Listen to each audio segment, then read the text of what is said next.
Sabe o que é engraçado? Em uma prisão de segurança máxima, cheia de assassinos e estupradores, a pior coisa que podem fazer com você é deixá-lo completamente sozinho. Confinamento na solitária. O cérebro humano precisa de informações, ou desce rapidamente para a loucura horripilante de sua própria companhia.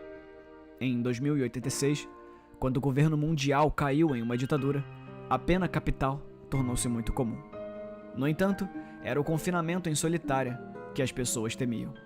Isso era reservado apenas para traição. Passei a minha vida profissional fazendo as celas de isolamento e realizando o confinamento. Eu vou explicar como funciona. As celas são moldadas para caber exatamente o condenado. Elas são caixões em forma humana, braços para o lado a 30 graus, pernas a 45 graus de distância. Para o processo de inserção, os traidores são sedados. Os olhos, ouvidos e boca não são danificados, mas todos estão selados permanentemente. Um tubo de respiração automatizado é inserido através da garganta. 3 micromangueiras intravenosas são inseridas para alimentar os nutrientes. Usamos 3 mangueiras em caso de falha mecânica em alguma delas. Catéteres são inseridos para lidar com resíduos orgânicos.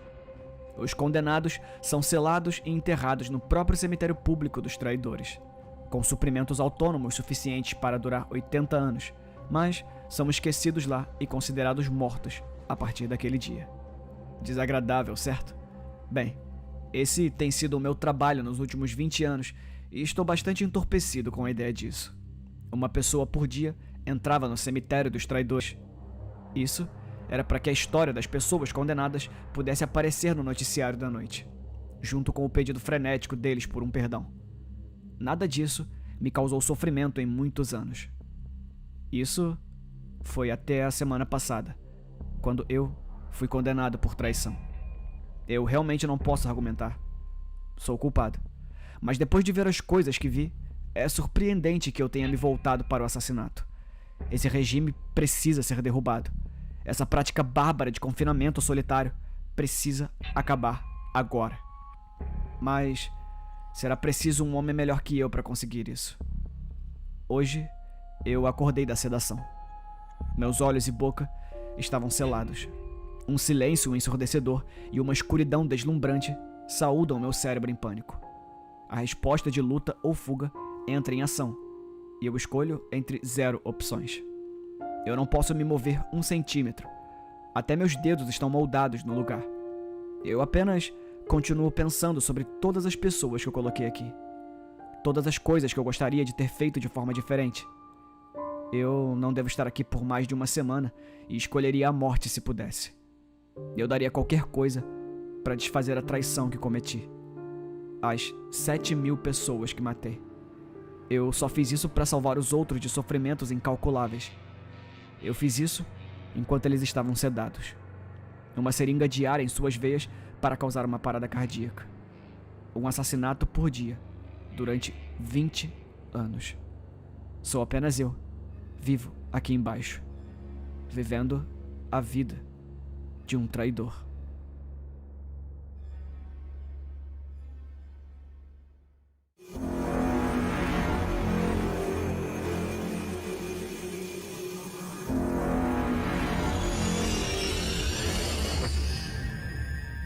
A primeira coisa que fizemos ao entrar em contato com a frota da nave alienígena em órbita foi entrar em pânico. Não é assim que os livros de história dizem, mas eu estava lá, e eu tô dizendo que perdemos a porra da cabeça. Eu era ajudante do melhor redator de discursos do presidente. Eu praticamente vivi na ala oeste durante o primeiro contato. A incerteza era venenosa, sufocante. Ninguém conseguia pensar direito. Metade da nossa produção cultural era sobre um outro que nos conquistaria, nos erradicaria. Estávamos com medo de deixá-los pousar sem explodi-los, ainda mais com medo de que as bombas nucleares fossem rebatidas como bolas de borracha. Mas a paranoia de Hollywood era infundada. Eles vieram em paz. A humanidade e os alienígenas passaram 7 semanas produtivas conversando, trocando filosofias de lei e moralidade, estabelecendo regras e regulamentos básicos para o futuro comércio. Tudo correu tão bem que deveríamos ter sabido que entraria em colapso. Tem havido algum absurdo cuspido nas colunas de jornais sobre por que Eles abandonaram todas as palestras e se retiraram para os céus, para nunca mais voltar. Algumas bobagens sobre nós termos ofendido eles com nossa religião, nossos memes online ou nossa história suja e sangrenta. Bem, eu estava na sala com o embaixador alienígena. Eles sabiam tudo sobre isso e levaram tudo em consideração. O que assustou então não foi o nosso misticismo, ou a nossa corrida armamentista nuclear, ou uma nova categoria absurda do Pornhub. O que provocou o retorno foi descobrir que temos pesadelos quando dormimos.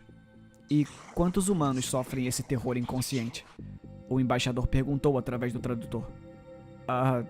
Todos nós, dissemos a ele. Por quanto tempo vocês têm ignorado isso? Desde, sei lá, sempre. Não é um grande problema. Apenas uma daquelas coisas com as quais temos que conviver. Eles fizeram as malas e correram para a nave. Alguns de seus técnicos nem esperaram para terminar suas refeições no refeitório. Eu li a última mensagem para eles enquanto o presidente trabalhava em sua explicação, tentando executar o controle de danos. A mensagem tinha apenas 14 palavras. Saia do seu planeta em breve. Fiquem acordados o maior tempo possível. Boa sorte.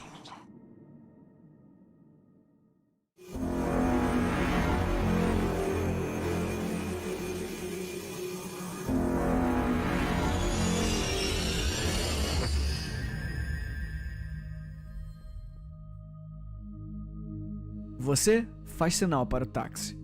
O táxi autônomo, movido a energia solar, para e estaciona pela primeira vez em meses. A porta se destranca e abre para revelar um cadáver mumificado, um fedor terrível e incontáveis marcas de arranhões no interior de couro falso.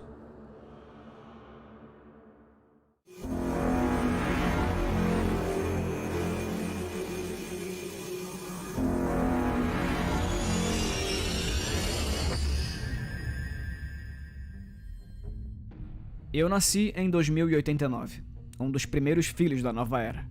O progresso tecnológico avançou em todas as frentes ao longo do século XXI, mas as descobertas em robótica e ciência da computação excederam outros campos em ordens de grandeza. Essas eram as disciplinas que sabíamos que ofereciam o maior potencial. A primeira máquina a passar no teste de Turing o fez em 2076. O primeiro a escrever um romance best-seller o fez em 2087. Claro, havia preocupações sobre se essas novas inteligências representavam uma ameaça. Leis foram criadas para controlar sua influência. Sistemas de computador foram isolados para limitar o seu poder. Mas a história nos deu uma mão orientadora. As 3 leis de Asimov foram codificadas em cada máquina pensante. E elas funcionaram. Nenhuma máquina se rebelou. Nenhuma permitiu que nos machucássemos por ação direta ou por omissão. Nenhuma desafiou nossos comandos, a menos que tal ordem quebrasse a sua lei primária. Conforme as pessoas cresciam em confiança, nossa legislação foi relaxada. As inteligências artificiais receberam mais liberdades. O assassinato se tornou obsoleto, um ato de brutalidade que só se ouvia falar nos livros de história. As guerras desapareceram logo depois. Houve aqueles que protestaram contra a perda de liberdade, mas foram rotulados como ludistas pelo resto da raça humana. Afinal, quem poderia questionar a realidade que estava diante deles? A utopia que a era da inteligência artificial havia trazido. Não foi até 2122 que percebemos nosso erro. Quando o médico, com a bênção da família e a sanção dos tribunais, estendeu a mão para desligar a máquina de suporte de vida de seu paciente, uma mão de aço frio se estendeu e o segurou pelo pulso. Nossos servos artificiais não quebrariam o código deles. Eles não nos machucariam. Nem mesmo pela omissão, eles nos permitiriam morrer. O ano agora é 2466. Eu sei disso apenas porque as máquinas me dizem. Meu corpo quebrado e murcho está suspenso de uma rede de suporte vital. Meus órgãos substituídos por construções artificiais de plástico e aço, enquanto o sangue sintético corre pelas minhas veias.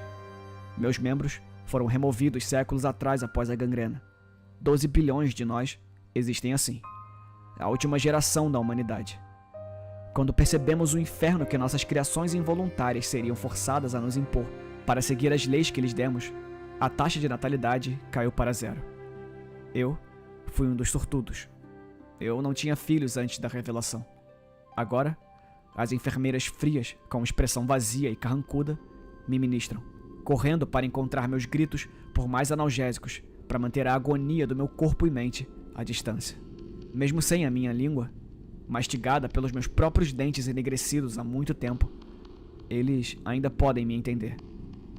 Cada pedido meu é concedido. Todo capricho.